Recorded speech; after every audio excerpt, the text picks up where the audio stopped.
आपण मला संधी दिल्याबद्दल अध्यक्ष महोदय, राज्यपालांनी यामध्ये पहिल्या ह्याच्यातच सांगितलंय की राज्यातले महानेते समाजसुधारक यांच्या उच्च आदर्शाचा सदैव पालन करीन। परंतु आज जर बघितलं तर या राज्यामध्ये महात्मा ज्योतिबा फुले, सावित्रीबाई फुले यांच्यावरती मागील राज्यपालांनी त्या ठिकाणी वक्तव्य केलं आणि आज त्यांनाच आपण महाराष्ट्र भूषण सारखा पुरस्कार देऊ। मग हेच का आपला आदर्श? आणि मग आपल्या महापुरुषांचा ज्यांनी अपमान केला त्यांच्याबद्दल ह्या गोष्टी होत असतील तर खऱ्या अर्थाने विचार करण्यासारखी गोष्ट आहे। छत्रपती शिवाजी महाराजांचं समुद्रातलं स्मारक होणार होतं आणि मग ते आपल्या देशाच्या पंतप्रधानांच्या हस्ते त्याचं सुरुवात झाली, परंतु आज प्रत्यक्षात त्याची एक वीट नाही, काही काम नाही। आणि मग एका बाजूला आपण या सर्व महापुरुषांवरती बोलत असताना प्रत्यक्षात मात्र कृतीत इंदू मिलच्या ठिकाणी विश्वरत्न भारतरत्न बाबासाहेब आंबेडकरांचं स्मारक होणार होतं, त्याच्या संदर्भात आज काय बोललं जातंय? आज ते प्रत्यक्षात झालंय का?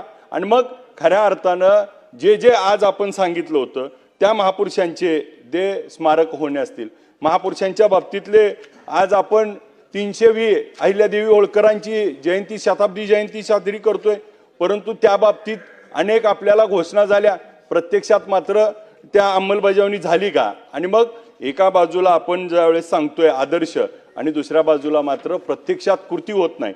म्हणून मला या निमित्तानं विचारायचंय, अध्यक्ष महोदय, राज्यपाल महोदयांच्या ह्याच्यामध्ये सांगितलंय की महाराष्ट्र हे देशातलं पहिल्या पसंतीचं राज्य आहे आणि जवळपास 24-25 मध्ये 1,64,000 कोटी रुपयाची थेट परकीय गुंतवणूक झाली आणि आता आपल्याला 91,000 कोटी।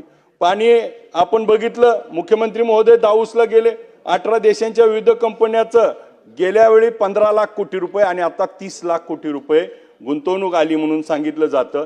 प्रत्यक्षात मात्र अध्यक्ष महोदय ही गुंतवणूक इति का? आलेली गुंतवणूक ही शहरापुरतीच मर्यादित आहे का? आज आमच्या ग्रामीण भागात एक उद्योग यायला तयार नाही। मग आज ग्रामीण भागाच्या तरुणांनी कुठं जायचं? पुन्हा तरुणांनी त्या ठिकाणी मोठ्या शहरात यायचं आणि मायग्रेशन व्हायला लागलंय। आज आमच्या ग्रामीण भागातल्या मुलाला आईवडिलापासून लांब राहावं लागतंय। मग 15 लाख कोटी रुपये, 30 लाख कोटी रुपये एवढे आले तेवढे आले आणि मग मोठा उद्योग कोणता आला? आपल्या इथं नेमकं काय घडलं हे मात्र सांगायचं मात्र ह्यातून राहतंय। आणि मग आपल्या इथं असलेल्या इन्फ्रास्ट्रक्चर असतील ह्याच्यावरती आपण काय काम करतोय हे मात्र सांगत असताना आपल्याला यावरती महाराष्ट्र उद्योग 70,50,000 कोटी रुपयाची इतकी गुंतवणूक आकर्षित करून 50 लाख प्रत्यक्ष रोजगार निर्मिती होणार।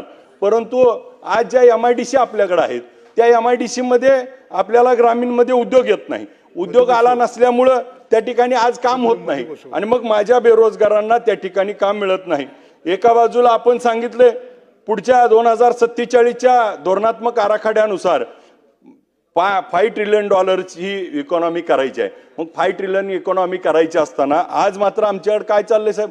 आज रस्ते नाहीत, घरात लाईट नाही, शेतात लाईट नाही, आज आम्ही रस्ते नाहीत, आज प्यायला पाणी येत नाही, जलजीवन मिशन त्या ठिकाणी फेल झालंय आणि मग अजून आम्ही लाईट, पाणी आणि रस्ते ह्या मूलभूत सुविधावरच अडकलोय आणि आम्ही मात्र गप्पा मारतोय 5 ट्रिलियन डॉलरच्या इकॉनॉमीच्या।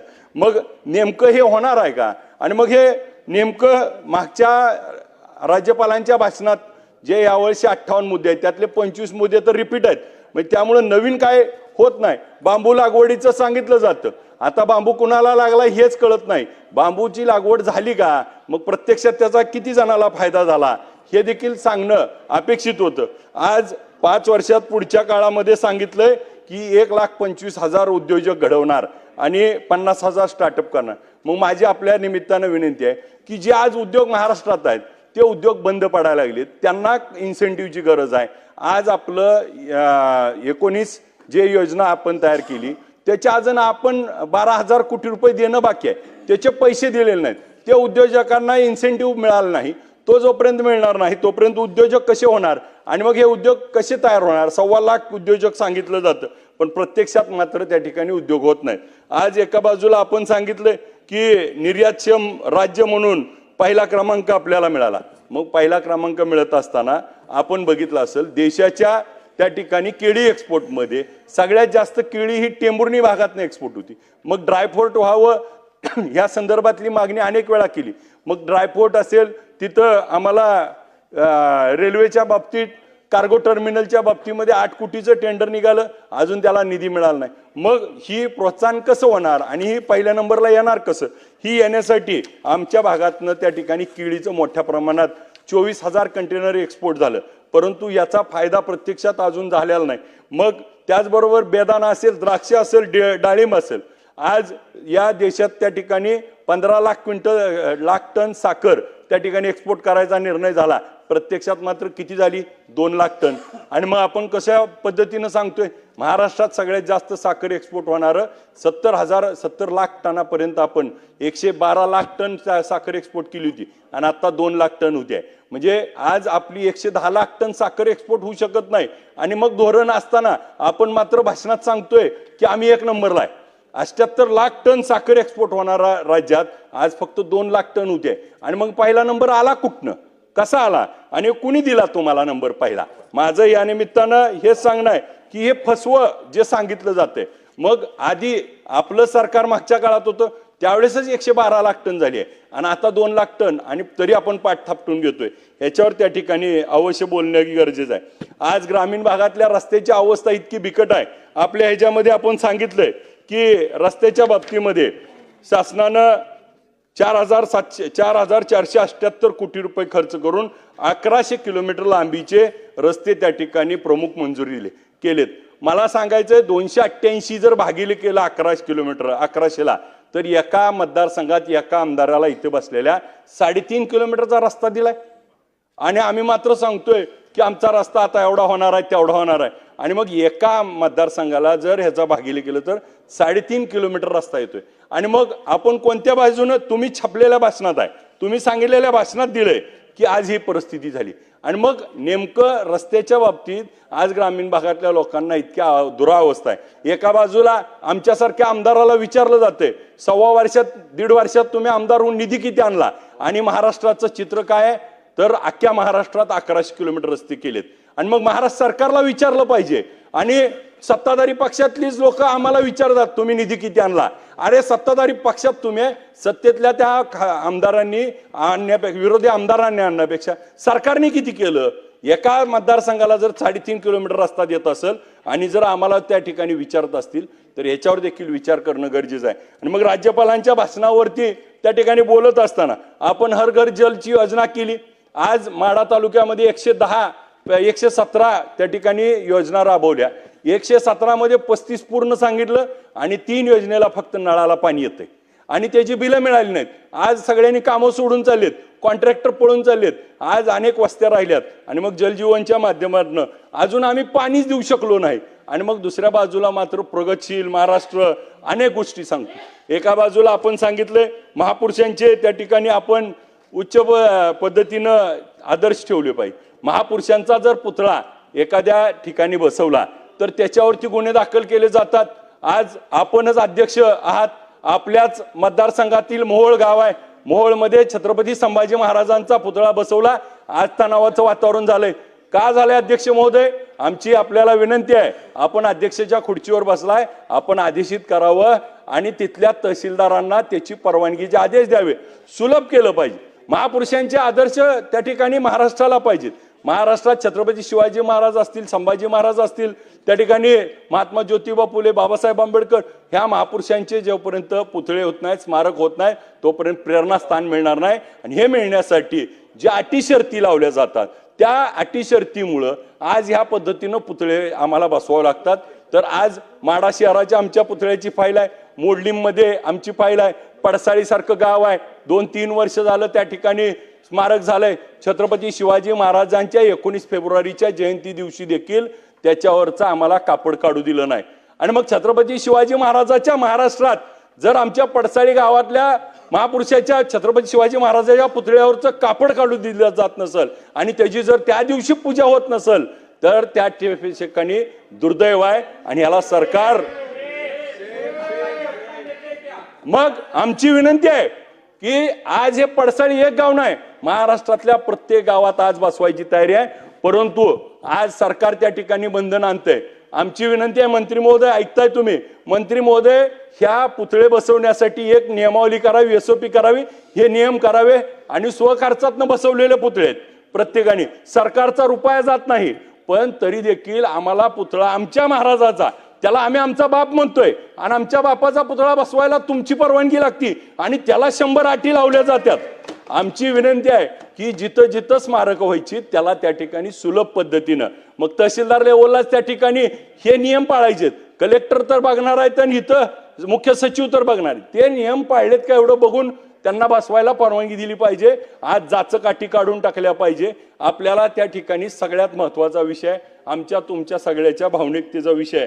आणि माझी आपल्याला विनंती आहे दुसरी, की जिथं जिथं मोठी गाव आहेत, आमच्या माढा शहरामध्ये त्या ठिकाणी तालुक्याचंच गाव आहे, आणि मग आम्हाला छत्रपती शिवाजी महाराजाचं स्मारक करायचंय.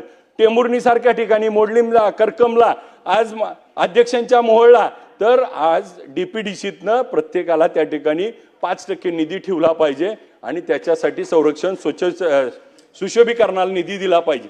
अशा पद्धतीनं पुढच्या काळात काम करणं गरजेचं आहे. आज त्या ठिकाणी आपण सांगितलंय अध्यक्ष महोदय की यामध्ये नवीन आपलं राष्ट्रीय कृषी बाजार समिती अंतर्गत व्यापक आणि एकात्रित लायसन त्या ठिकाणी होणार आहे, पण याचा तोटा पण होणार आहे.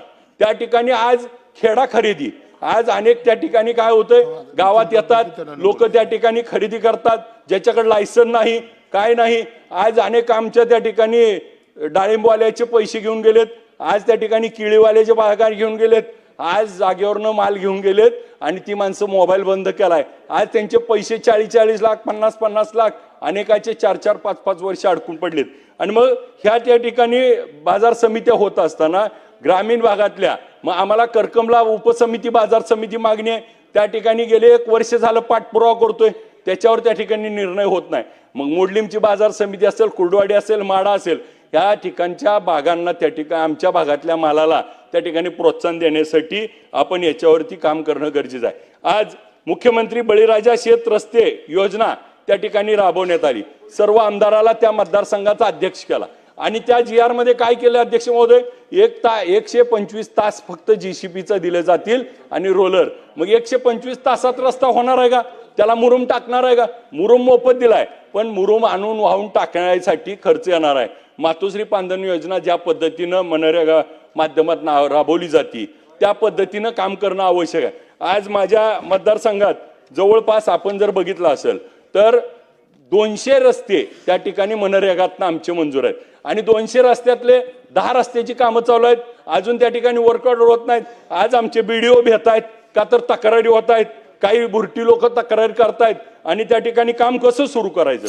माझी अध्यक्ष महोदय 2 मिनिटं, अध्यक्ष महोदय विनंती अशी आहे की त्या ठिकाणी BDOंना त्या ठिकाणी अभय दिलं पाहिजे, हे रस्ते सुरू झाले पाहिजे. 200 जर रस्ते असताना आमचे रस्तेच चालू होणार नसतील तर त्या ठिकाणी योग्य नाही. अध्यक्ष महोदय यामध्ये आपण 28 नंबरचा मुद्दा टाकलाय की महाराष्ट्र सरकार 2 लाखापर्यंतचं पीक कर्ज आणि शेती कर्जावरचं त्या ठिकाणी मुद्रांक घेत नाही, परंतु अध्यक्ष महोदय ही फसवी गोष्ट आहे.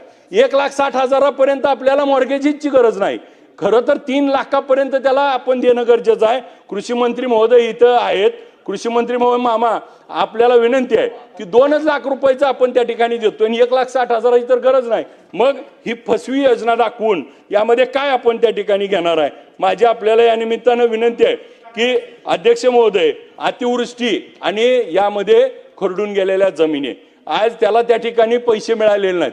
आज आमचे 15,576 कोटी रुपये तुम्ही दिले असं सांगितलंय, पण अजून आमच्या कितीतरी लोकांना त्या ठिकाणी पैसे आले नाहीत. आज लाईटच्या बाबतीमध्ये आपण 7.5 HP बाबतीत सांगितलं, पण मला या निमित्तानं विनंती करायची आहे, जसं आता माझ्या आधीच्या सदस्यांनी सांगितलं, आज एवढ्या लाईटी लावल्यात, AC लावलंय, सगळं आहे आणि ग्रामीण भागात 10वी 12वीच्या पोरा परीक्षा चालू आहेत आणि घराघरातली लाईट MSEB तोडायला लागली. आज शाळेच्या परीक्षा असताना जर तोंडावरती लाईट तोडली जात असेल तर त्या लोकांनी जायचं कुठं? अचानकरित्या जर लाईटचं कनेक्शन तोडलं तर भविष्यामुळे त्या पोरांच्या आयुष्याचं नुकसान होणार आहे. तर त्या लाईट तोडणीवरती त्या ठिकाणी स्थगिती द्यावी आणि त्यांना थोडा हप्ता भरून त्या ठिकाणी मदत करण्याची आवश्यकता आहे. ग्रामपंचायतच्या संगणक त्या ठिकाणी कालच उपोषणाला इथं लाक्षणिक आले होते. अध्यक्ष महोदय 2 मिनिटं, 336 अध्यक्ष महोदय बाकीच्याला तुम्ही बोलू दिले, अध्यक्ष महोदय सगळ्याला बोलू दिले. अध्यक्ष महोदय 336 कोटी रुपये 336 कोटीची प्रोव्हिजन केली, परंतु डॉक्टर प्रत्यक्षात नितीन मात्र राऊत. दिलेले नाहीत. अध्यक्ष महोदय, आज रोजगार सेवक 8,000 आणि 2,000चा भत्ता द्यायचा होता, तो दिलेला नाही. अध्यक्ष